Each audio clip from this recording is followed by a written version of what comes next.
it is the first day of 2 days of Rosh Chodesh, and it is the month of Tammuz. And every month has its persona, its personality, its special qualities. And it turns out that Tammuz is quite a challenging month, and a month that is a little bit fraught. And it corresponds to the time that the weather is very hot, the sun comes out of its sheath, so to speak, and there's kind of like a burning quality in the air. And that corresponds a little bit with the energy of Tammuz. Now it says that Esav and Yaakov had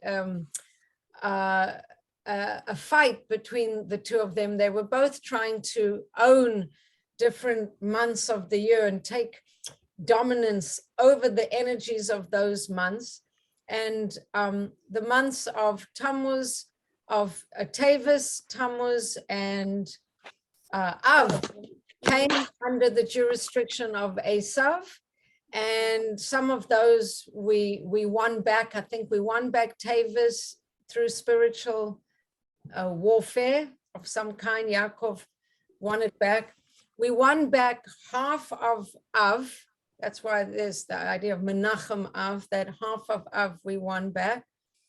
But Teves, Tammuz, we didn't win back. So it's completely in the hands of Esav. So what does that really mean? So there's a lot of interesting ways to come into the analysis of this month. And one of them, taking some insight from the teachings of Dov Ber Pinson, but these are teachings that we've discussed from many other teachers, from Melinda Ribner and different, it's really from the Sefer Yetzirah, which is the book of formation that is attributed to Avraham Avinu, to Abraham, that he wrote.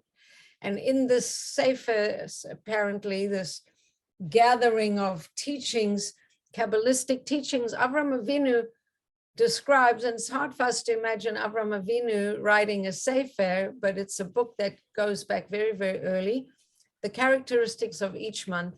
And as I've explained many times before, the way Hashem's energy comes into the world in different months describes the way that Hashem's light is revealed into the world. Now, Hashem has a name, and the main name of Hashem is the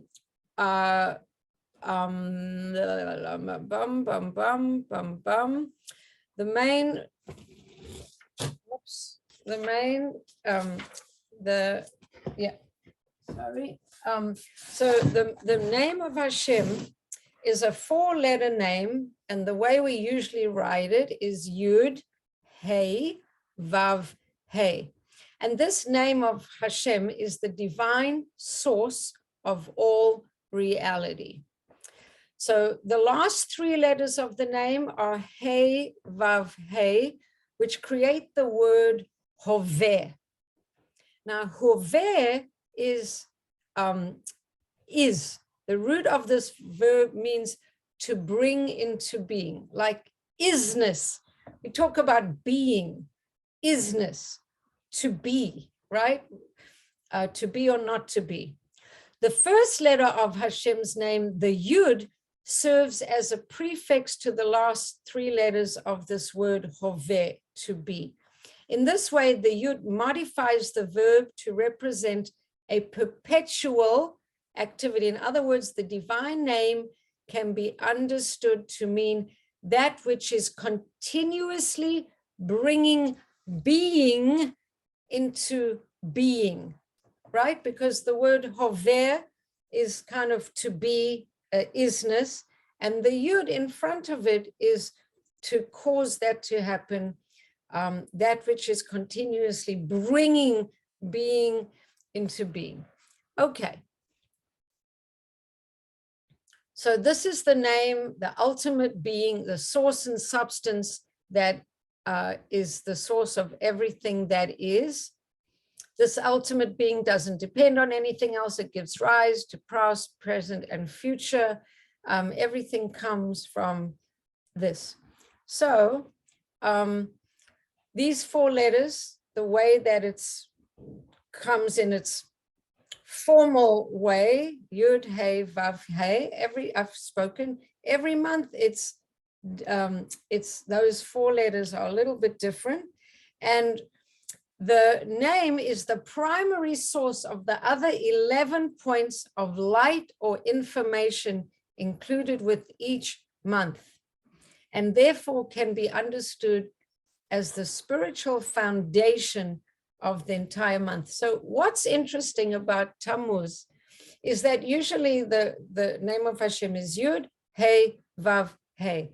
And in Tammuz, it's the exact opposite. So if anybody follows Zodiac anything or hears about Zodiac anything, maybe you've heard the term retrograde, because usually, let's say, a planet like Mercury goes forward and it's kind of going in a certain way, and then suddenly it's going backwards, and then people say, oh my God, everything's going wrong because Mercury's in retrograde. Well, in Tammuz, the name of Hashem is backwards. And so all the divine energy that usually pours, and I think in Nisan, which is the month of revelation and the beginning of the year, the beginning of spring, we got out of Egypt. That's like, I think when Hashem's name is exactly in its regular place. But everything about Tammuz is backwards. So the energy that's flowing into the world is flowing kind of, Hashem's light is concealed, and there's a lot of backwards energy. So it's exactly opposite. So what is the consequence of this oppositeness? So usually there's a divine flow of kindness and open revelation, especially in Nisan and the way, like months when the letters are more, sometimes one letter is different or 2 letters, but now we got all 4 letters backwards. When the letters go backwards, it represents a constriction and a concealment of the divine flow. So Nisan, all the letters are in their right places, but Tammuz exactly the opposite. So there's divine concealment and even a harsh spiritual energy. And we'll talk about what it means that there should be a harsh spiritual energy present in the world. What does that mean? According to the Zohar, Tammuz is one of the 3 harshest months. So we just said it's sort of under the jurisdiction of Esav. And in this month, Esav launched his attack on Jerusalem, our spiritual center. So we have this energy in retrogrades, so to speak. So Tammuz is a great opportunity to turn our lives around, to look at negative patterns, to kind of have insight, to see our negative trends, negative ways of being, transform them into positive trajectories. Now, those are fancy words, but can we do it? And what does that mean?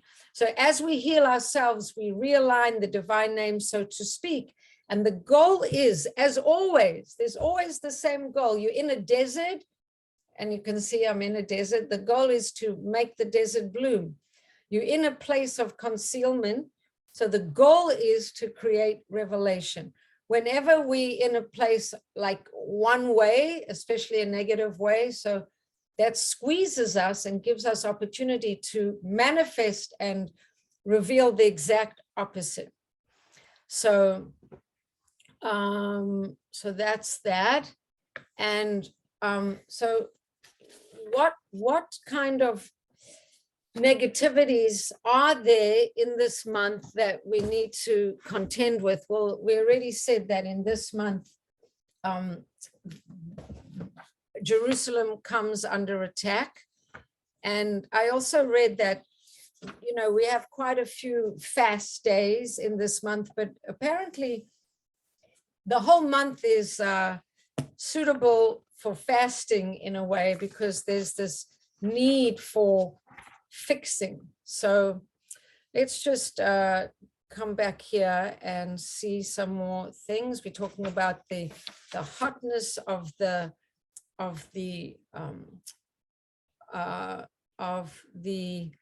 month, and the whole month is considered as spiritually dangerous time, in which one must be extra cautious and conscious of the ramifications of our actions. So there's the idea that it's hot, tempers can flare, anger can flare, we can potentially be less modest in a way. But now we're going to talk about it in more specifically in terms of particular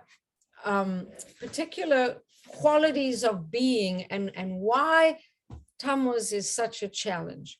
So if we think about going back to, let's say, according to some counts, we start the year with Nisan, and I already said Nisan is the month where all the letters stand in their proper places. So Nisan, the Pesach time, is this absolute open door, revelation, kindness, flow, redemption. It's a great month to get a jump start. So that's the month of Nisan. So what Nisan evokes is gratitude and humility, because we're getting an unearned gift, miraculous freedom. Hashem took us out of Egypt. He took us out with a strong hand. We didn't even do much to attain this. We just submit to Hashem's will, and we're conscious of the other, of Hashem being our Redeemer, our helper. And we really, when we were in Egypt, we weren't in any great shape. So we're very grateful that something bigger than us comes and takes us out of ourselves. Now, what happens after Pesach, and this is like an analysis month by month by month, what happens after that feeling of humility and thank goodness God saved us, because we were on the precipice of destruction. We were on the 50th level of impurity. We were on the verge of being lost forever and ever into the abyss of assimilation and idol worship and who knows what else. So Hashem came and he took us out. Now, the next step that comes after that is, through that humility, we could get not enough of a sense, we could have a sense of worthlessness or almost self-nullification. So what happens next?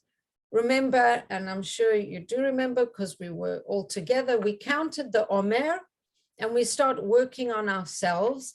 And through that working on ourselves, we begin to form an I, because Nisan is you, God, you took us out. In Nisan, we start, in Iyar, we start working on ourselves. We work on all the Sfirot, and we're trying to perfect ourselves. And so then we get an I. And coming into that I, then when we get to Sivan, which is receiving the Torah, that's the twins, the Gemini twins, we get to a we. And what's the we? Hashem is great. There's us as individuals and us with our identity, and then we kind of unify together into a we, which is receiving of the Torah, and the twins are man and people, man and humankind, male and female, the Torah and Klal Yisrael. There's a nice we-ness. But for all of these months, and when we say that Yaakov has dominion on some of the months, we say that really the Jewish people can manifest a positive side of those qualities because we have access to our spirituality. We're able to dominate over our own inherent negativity. But what happens if Esav is grabbing hold of those months? Then the you of God, you took us out of Egypt, you turns into I'm jealous of a you. Anytime there's a big, powerful, impressive you, there's jealousy in me. So that's the negativity of the you that we had in Nisan. Now switches to a jealousy in Tammuz. And then the I that we were working on in ER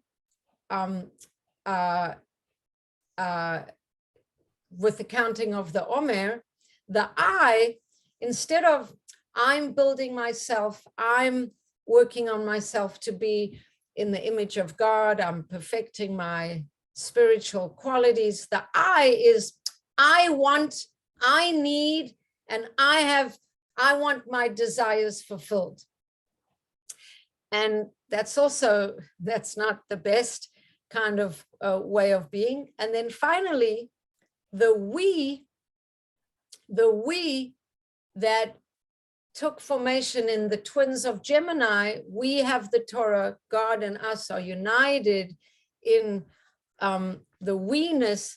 Instead of honoring the Torah or honoring God who gave the Torah, we have an attachment to honor. Instead of giving you honor, I only give you honor in order that I am honored, that I receive honor.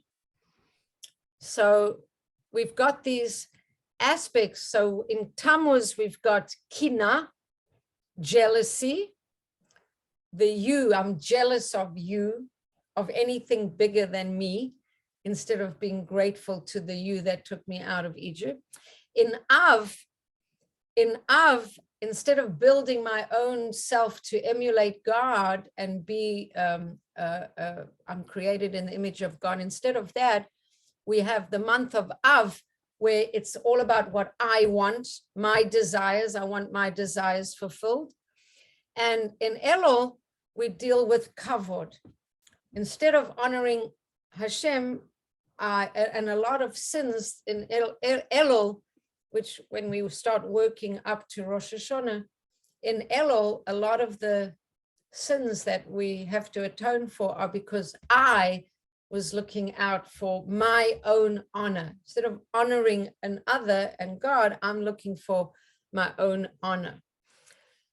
So that's has a lot of negative ramifications. And the most significant negative ramification of all of this is this quality of jealousy, which we said is particularly pertinent to this month. And then the jealousy we're going to see comes out in the Parsha, because in the Parsha, which we're not there yet, we're going to do one more thing before we get to the Parsha. But in the Parsha, we're going to have a description of this kind of jealousy, because the story is of Korach, who was Moshe Rabbeinu's cousin, who's jealous of the way Moshe appoints certain people, certain person to a particular role, and Korach was consumed with this jealousy. So I'm just going to have a sip of my delicious drink that I said a bracha upstairs. I don't think I've said another bracha, so I'm just going to drink. I think it's within 72 minutes. Yeah, I'm within my 72 minutes. I have to yeah. recommend this drink. It's my favorite coffee substitute, Postum. I don't know if anyone's a Postum drinker, but it's my No, there's no such thing as coffee substitute. Let's be real. No, I'm sorry. I think it has gluten, so I can't. Okay, Sandra, that was hilarious. It's Thank barley. you. Coffee substitute.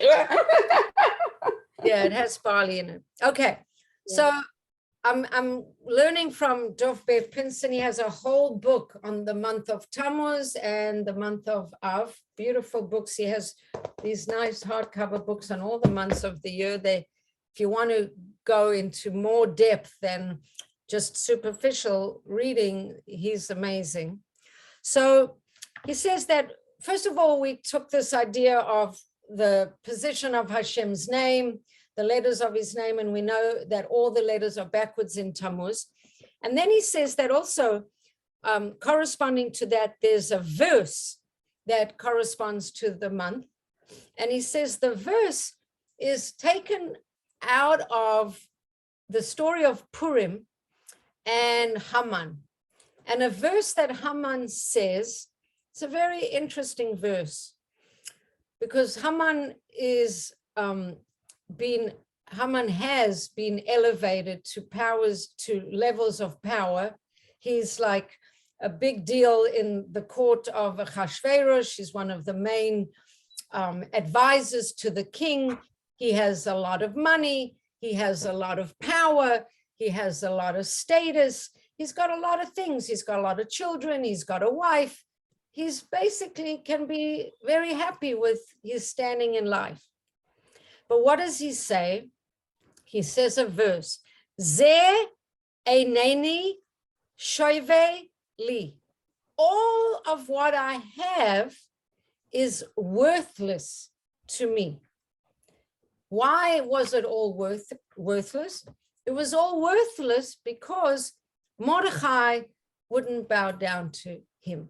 So everything that he had no satisfaction, no joy in anything that he had. It was all worthless to him because he didn't have subservience from Mordechai. And we know there's a whole history between Mordechai and Haman. They actually served together in the army. There's very interesting things about Mordechai and Haman that's not really pertinent to right now, but I'll just slip it in because it's interesting, that they both served in the army at the same time, and they both led different garrisons in Achashverosh's army, and they both set out on a particular mission with the same amount of rations, and Haman's rations got used up, and Mordechai's rations were better rationed, and Mordechai had more abundance, and at a certain point, Haman was very desperate, and he begged Mordechai for some food, and Mordechai gave him, but made Haman actually write on the sole of his shoe that he owed Mordechai for saving him. And there's a whole history behind their relationship. But anyway, basically, Haman has this quality of kina, which is total jealousy. And this quality of jealousy, and now there's a quote from Pirkei Avos that says, jealousy, desire, and honor-seeking drive a person from the world.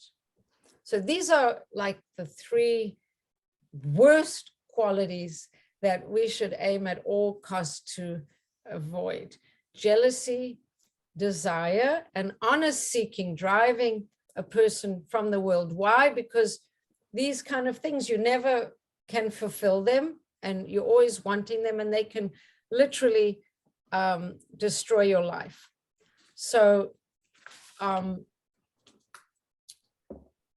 basically, we can also see that if we look to the root of all sin in our world, if we go back in the story of Gan Eden and we go back to the very, very beginning, we can see how this desire, jealousy, desire, and honor-seeking are at the root of the story of Adam and Chava as well.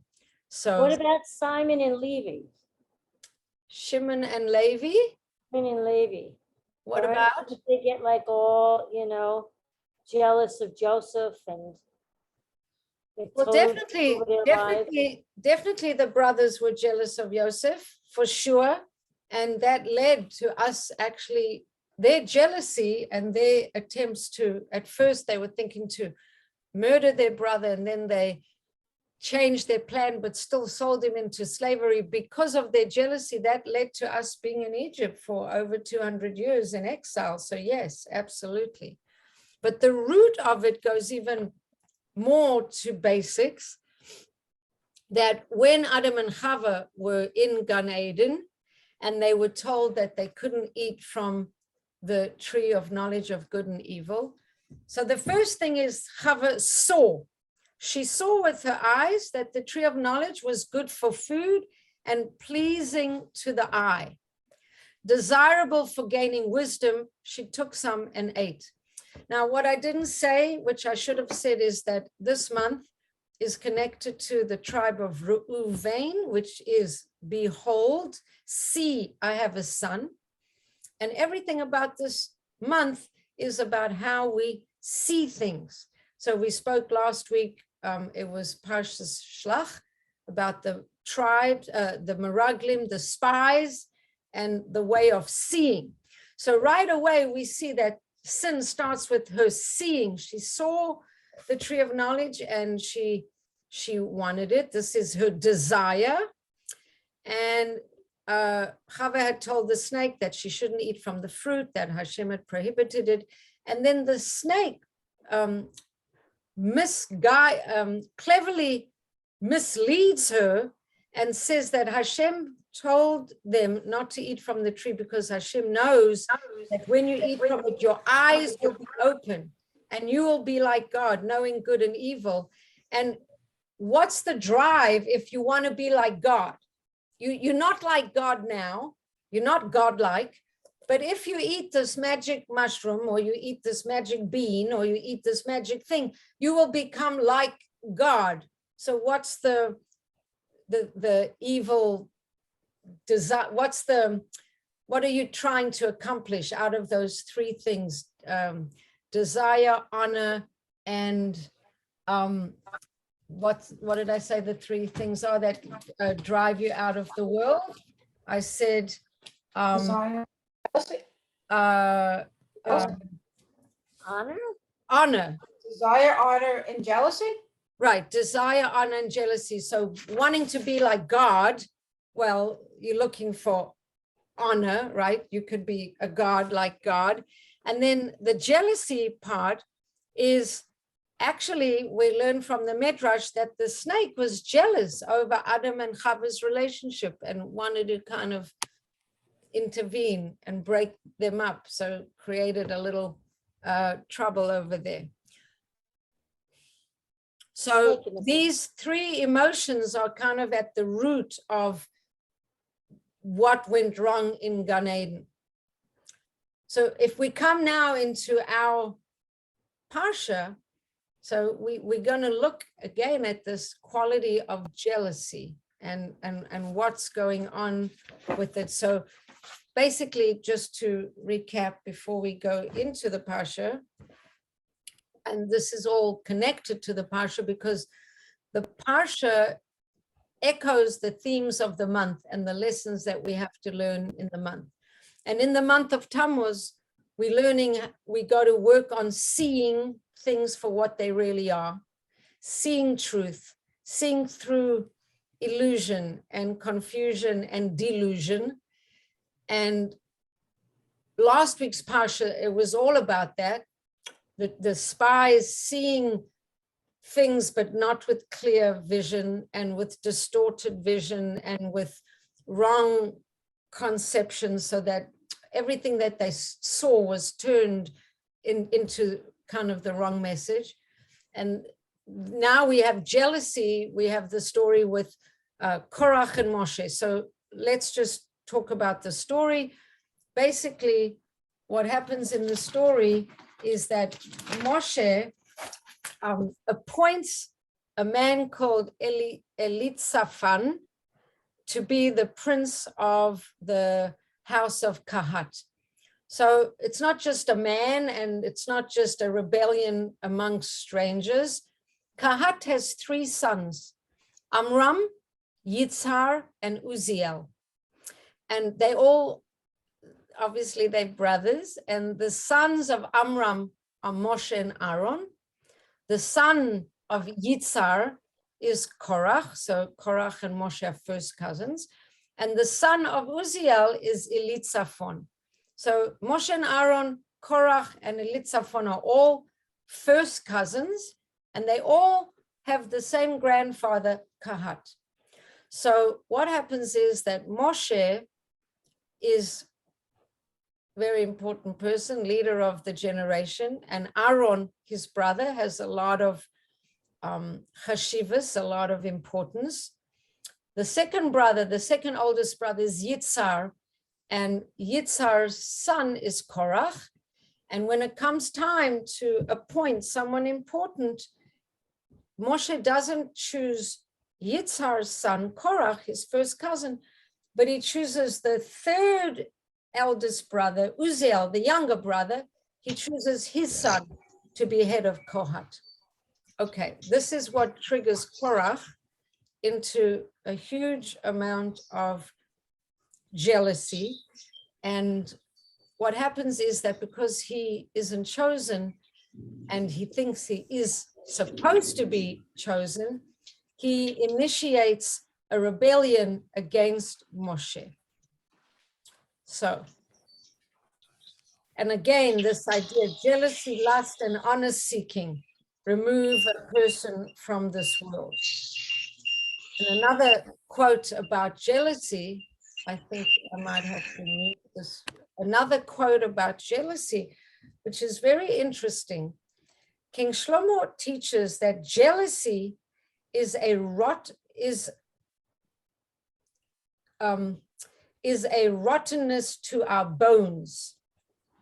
So Karina's studying energy medicine, and I also have been in my spare time studying some energy medicine. And what I've come to understand, which is not very well, but I have come to understand that the different energy centers in the body.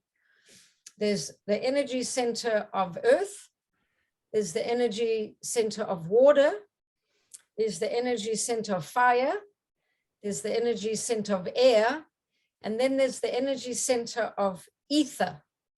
And ether, whenever I have achiness in my bones or my joints, it's always because of ether. And ether is connected to the throat chakra. And the throat chakra is kind of connected to how we speak our truth and articulate our truth, and how there's a lot of things about the throat connecting the brain to the heart. And we've spoken in the times of Pesach that the throat, Moshe is the front of the throat and Korach's the back of the throat. But this idea of jealousy, when one is constricted and one's ether is connected to one's space, the spaciousness of one's being, like there's ether if one isn't too busy. If there's too much busyness and too much activity and not enough breathing and not enough quiet and not enough integration, there's not enough ether. When there's not enough ether, the bones start to hurt and the joints start to hurt. And it's a result of a certain kind of constriction of being. So it's interesting that jealousy leads to a rottenness of the bones. So my first thought is, jealousy is occurring in ether. There's some kind of connection to that.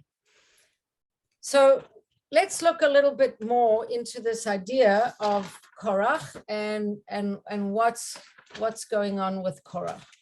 So the first thing is that the word Korach, it's a famous machloket. Now, a machloket means a disagreement, a fight, something that disturbs the peace. The root of the word machloket or machloket, the root of that is chelek, a portion. In Pirkei Avos, there's one of the teachers says, his name is Ben Zoma, and he says, who is a rich person? Ezehu Ashir. And the rich person is Hasomeach Bechel Ko, the person who is satisfied with his chelek, his portion. So machloket, the root of machloket, which means, help me, what does it mean? Conflict. The root of this word, machloket, disagreement, conflict, is chelek, portion. What defines a happy person? A person who's satisfied with their own portion. So when you are not satisfied with your portion, the root of portion, chelek, becomes machloket, becomes controversy, conflict, because you're not comfortable with someone else having your portion. Now, we've spoken about jealousy before. We spoke about it in the context of the 10 Commandments. Talking about the 10 Commandments, we've spoken about the 10 Commandments in quite a few different contexts, and I'm going to bring 2 contexts right now that are relevant to this. The first context is that we have 10 Commandments, and we have 5 on the one side of the stones. 5 commandments are all between us and God, and the other 5 commandments between us and our fellow man. And I've explained that usually if you match one stone to the other, there's a correlation between a commandment that we have with God and its parallel commandment that we have with other people. And there's a relationship between the first one on this stone and the first one on this stone, the second one going all the way down. At the very bottom of the 5 that are about us and God, we have the commandment to honor our mother and father, which is interesting. It's on this stone and not this stone. And then on the bottom of this stone, the bottom one, we have a commandment not to covet. And I've taught this many times. And the question is, what does the one have to do with the other? So now I'm going to ask you, because maybe you've heard it from me before, or maybe you can guess it.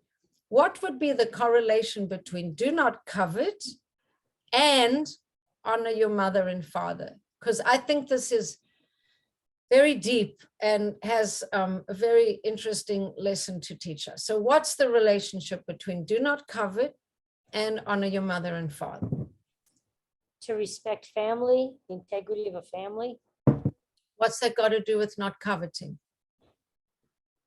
You're not messing around with somebody else's wife. So link them to me. Link them. You're describing what each one is, but now draw the connection between the one and the other. You're satisfied with, well, the parents that you were born with are the ones you're supposed to have been born with. And there's no reason to be jealous or covet because this is who you were destined to be. And something else, it's not coming to me, but well, you got it. You got it. Yes, just take it to the next level. So you got the parents that you're meant to have. And because you got the parents that you're meant to have, you have the education you're meant to have, you have the personality you're meant to have, you have the station in life, the start that you were meant to get, all that. When you're honoring God and you appreciate that you were born into the right family because that's part of your honoring of God, and so you honor your parents. So therefore, what's your relationship to other people's stuff, position in life, accomplishments? If everything is stemming from your acknowledgement that you have the right parents that you were meant to have, and therefore you honor them as a way of honoring God, therefore, everyone else is in their, everyone else is in their right situation. Right. So there's no reason to be jealous because it's where God put you. Exactly. There's no reason to be jealous of anybody's anything because you are who you're meant to be, starting with you, the child of your parents. You were born into the right family. You had the right opportunities that you were meant to have, and other people's stuff has absolutely nothing to do with you. So there's a relationship between that. So that's the one thing I wanted to say about coveting and jealousy. And the other thing I wanted to say about it is something that I brought up in a recent class, maybe, I don't know, 2 or 3 or 4 or 5 weeks ago, that when the Yidden were at Har Sinai, a lot of the commandments that actually received before that final big drama on Har Sinai, that actually they'd gotten a lot of the mitzvahs before, and it was kind of like a redo and a repetition, except for the mitzvah of, and I remember teaching it, that they'd heard a lot of the commandments before at Mara, but the only new one that they got at Har Sinai was, does anybody remember? We'll take a wild guess because we're on the topic. Shabbos. Do not Covet thy neighbor's wife. do not covet.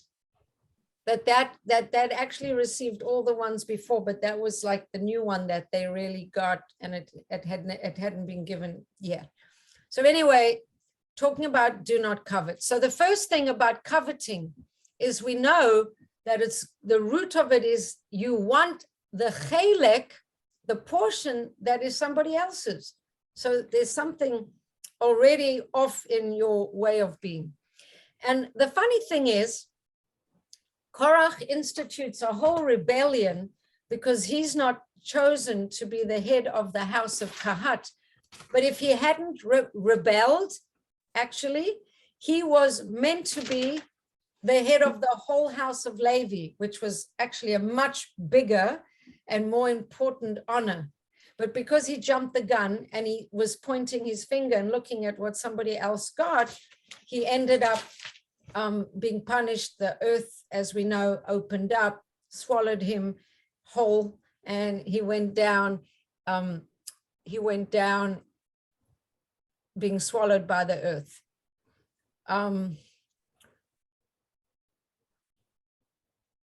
Just as an aside about that hole opening up and swallowing him up, which I'll tell you about that in a second, but let me just say, so the tikkun, the fixing of this kind of jealousy, this kind of looking at somebody else's portion and wanting their portion, the root of it is not realizing, that starting with honoring our parents and honoring God and understanding that we are who we meant to be and we get what we meant to get. But if we also would understand the interconnectedness of all of us, how we all part of a whole, how we all part of Bnei Israel, and we, like our hands are not jealous of our feet, and our feet are not jealous of our elbows, and our fingers are not jealous of our toes.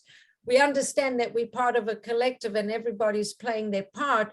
That kind of understanding that we're part of a whole can prevent us from struggling with this aspect of jealousy, because what happens is when we jealous, then we're not seeing the interconnectedness of everything else. And Rashi actually says that when it starts off with Korach and it says Korach took, Rashi explains, what did he take? He took himself aside. He took himself out of the collective. He took himself out of seeing himself as part of the whole.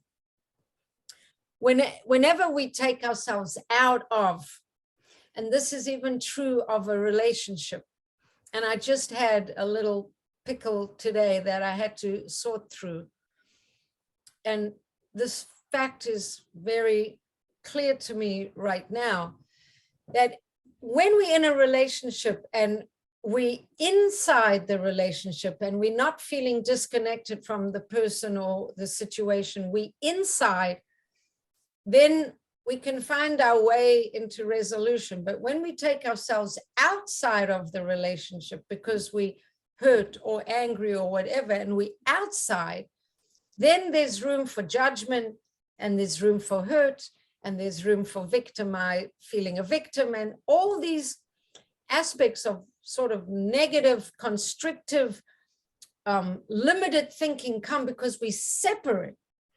When we don't separate ourselves, even if we're in a state of machloket with someone or disagreement, but we're not separate, we're much more able to find solutions because we're not thinking of ourselves as being separate. We having a disagreement with someone, we having an upset with someone, but we're not separate from them. As soon as we separate from them, it allows us to have so many more negative emotions And what Korach did is not only was he jealous, but he took himself aside.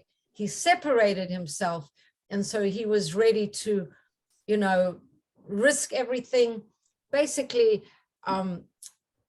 risk everything, challenge Moshe, sacrifice his whole life and everything that he had to have something that didn't belong to him, all naively not realizing that actually something much bigger was waiting for him. He would have trusted in the process.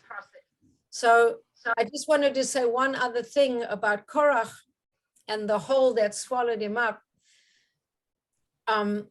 There's a very interesting Pirkei Avos, and I love to quote it because to me it's fascinating, that when Hashem created the world, on all the days of creation, there are many things that he created, physical things. There's starts with water, and we separate the water, and then there's land and water, and then into the water Hashem creates fishes and birds in the air, and then we have grasses and animals, and then we have mankind, and then we have womankind, and all of creation is in the physical world. And then you get this amazing moment in the twilight zone between the end of the sixth day of God creating everything. Well, on the sixth day created man and then woman. And then you get all these mysterious items that are a combination of physical and spiritual. And there are 10 of them, actually. One is the talking donkey of Bilam. One is the staff of Moshe. One is the worm that splits through the stones that they used to build the Beit HaMikdash because they couldn't use iron tools. One is the manna. And one of those 10 is the hole that Korach fell into, that from creation, from the very beginning of creation, it was kind of built into creation that they would be this kind of strange happening in the natural world. And when Korach was so connected to his jealousy and so challenging of Moshe and so egocentric and so consumed in his I-ness, that hole that had been prepared from the beginning of creation, that hole was kind of available and ready for him to fall into it. One other thing, we learned the halachot of covering our hair, because there was one of the followers of Korach who wanted to join the rebellion, but his wife stood outside or sat outside her tent and uncovered her hair. So when they came to collect her husband, everybody saw her sitting there in an immodest way, and they didn't proceed further to go call him to join the rebellion. And that way she actually saved him, because everybody who joined Korach got punished. So anyway, that is sort of most of what I wanted to share today. We didn't get to do the Hayom Yoms, but I think that, I think if we do one of the Hayom Yoms, it's going to really tie in nicely with the everything we've said so far. So today, now, tonight, and tomorrow is going to be the first day of Tammuz. Wednesday was the last day of Sivan. So the last day of the previous month is one day Rosh Chodesh, and now the first day of the new month is the second day of Rosh Chodesh. But the day after that will be the second of Tammuz, and this is the Hayom Yom for that. And with this we'll end, and then I'm interested in your comments.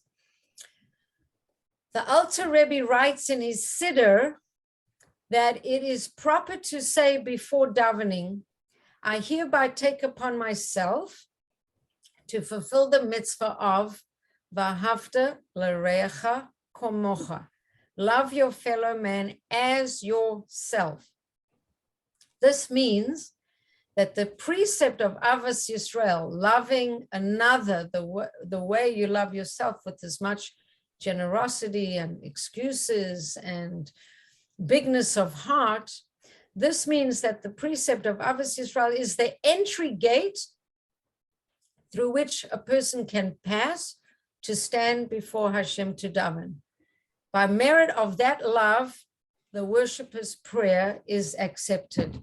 So that definitely ties in to Korach separating himself, seeing himself as not part of that cohesive klal, and looking for his own aggrandizement. And that's not the way to fix all of these things. Meditating on the interconnectedness of all of Israel helps us to eradicate the hatred, the resentment, and the jealousy from our hearts. And I guess all through the month of Tammuz, and also in our retreat, which I think of present company, please God, we're going to see quite a few of you. The idea is to focus on the opportunities of this month to turn things around, to turn this constricted mentality that not only causes a person to be jealous, to be upset about who they are, and then resentful of other people, but even according to Shlomo HaMelech, creates rottenness in our bones. It leads to osteoporosis. It's that constrictedness, that like tightness instead of that open-heartedness and open channelness that hopefully we can use the month of Tammuz for work that can help us be realistic about who we are, seeing ourselves with clear-sightedness, and then using the time for positive turnaround, that the retrograde aspect, instead of it being just turning things backwards, we can turn the negativity backwards so that we can have this month be a very productive and meaningful time, and it can be used for growth and connectedness and achdus and love and happiness and joy and all those good things. And so that is what I have to share, and I'm happy for comments and anyone saying anything that they would like to add in to this little story of Korach. It's just like a beginning, a really just a touching on it. There are many other things one can learn into this, but that's I'm sorry, I have a question. I know you can get the Medrash says, but is there another Chumash that gives you a lot more of the behind the scenes type, that it doesn't teach you? You know what I'm saying? Like the Medrashes that you learn. Aside from that, is there another? Because there's there's the Kohot Chumash, which you can even get online. If you go to Chabad.org, then you look for the Kohot Chumash, and it's printed out all online. You can learn from that. Oh, okay. A beautiful Chumash, Chaim Miller. He has the Living Torah. I think it's right. Torah. Chaim Miller, that's a beautiful Chumash. But the Kohot Chumash is a good one that you can find online. If I'm not mistaken, Living Torah is Aryeh Kaplan, which is available online, but it's not easy to find. I wasn't meaning Aryeh Kaplan. I was meaning the big one from Chaim Miller. That's not the Gutnik one. That's the other one. I'm going to... You're talking about the Chumash? You're talking about the Chumash? It's the Chumash. The Gutnik Chumash? You're talking about the Gutnik Chumash? It's not the Gutnik. The Gutnik one is also done by Chaim Miller. The Olive Society? The blue one? The Olive Society one? Yes, that one.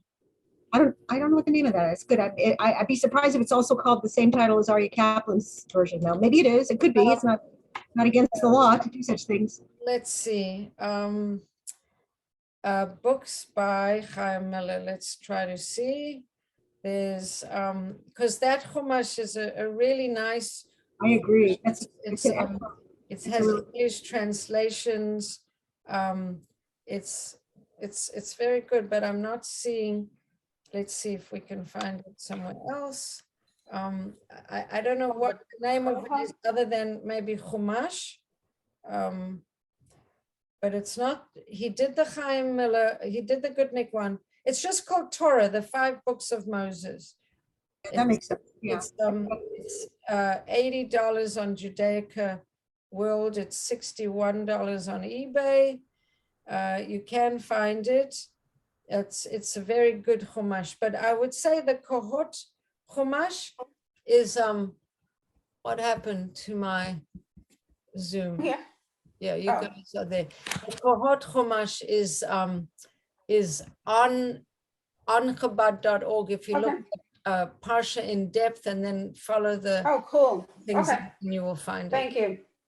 Also, by the way, if you want to subscribe to a magazine called Chayenu, you can get it as an app on your phone, and you can get it delivered to your house in a little paperback every week.